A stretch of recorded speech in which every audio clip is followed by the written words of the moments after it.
तो देखिए अब अपन एक तो सेकेंड एग्जाम्पल और लेते हैं, जहां भी आपको कहीं प्रॉब्लम है एक बार फिर से समझ लीजिए। Himalaya is the highest mountain of the world. तो मैंने जैसा कि आपको पहले बताया था कि सबसे पहले आपको पॉजिटिव डिग्री बनाते समय सबसे पहले क्या लिख लेना है? Very good.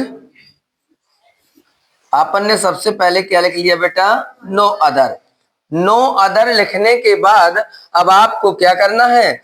विशेषण के बाद वाला वाक्य ज्यों का त्यों लिख देना है। देखो इसमें इसका जो आप आइडेंटिफाई कर रहे हैं, पहचान करें क्या जोड़ा है विशेषण में? EST। तो विशेषण के बाद वाला वाक्य ये हुआ है ना, तो नो अदर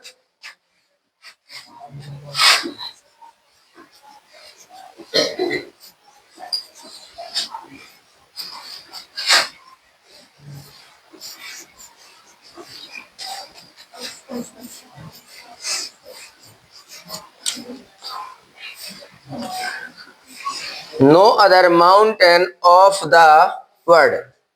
ठीक है, यहीं तक था ना। इसके बाद अब क्या करेंगे अपन? विशेषण को कौन से रूप में लिखेंगे? पॉजिटिव रूप में, एज। इसका अपन क्या हटा देंगे भैया? तो देखिए जैसे अपन ने विशेषण के बाद वाला वाक्य ज्यों का त्यों लिखा, तुरंत जो भी आपका हेल्पिंग वर्ब है उसे ज्यों का त्यों लिख देना है। ठीक है ना। विशेषण के बाद सहायक क्रिया लिखने के बाद, हेल्पिंग वर्ब लिखने के बाद अपन फिर विशेषण को पॉजिटिव रूप में लिखेंगे। तो एज, हाई, एज क्या लिखा है आगे? हिमालय।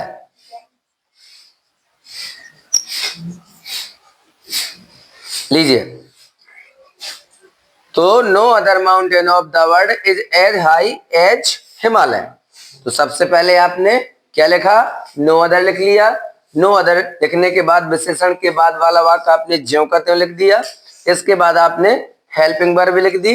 हेल्पिंग वर्ब लिखने के बाद आपको विशेषण ने एज लगाकर अर्थात पॉजिटिव रूप में लिख दिया, और जो भी आपका आगे सब्जेक्ट यानी नाम था आपने पीछे लिख दिया।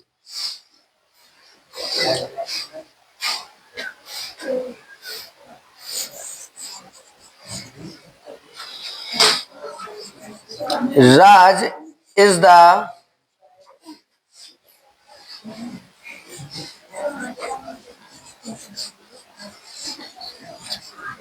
greatest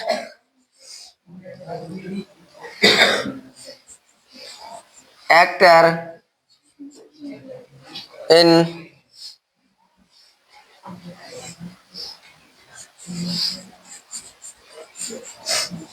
बॉलीवुड। चलिए आप लोग इसको करिए, बना के दिखाइए जी।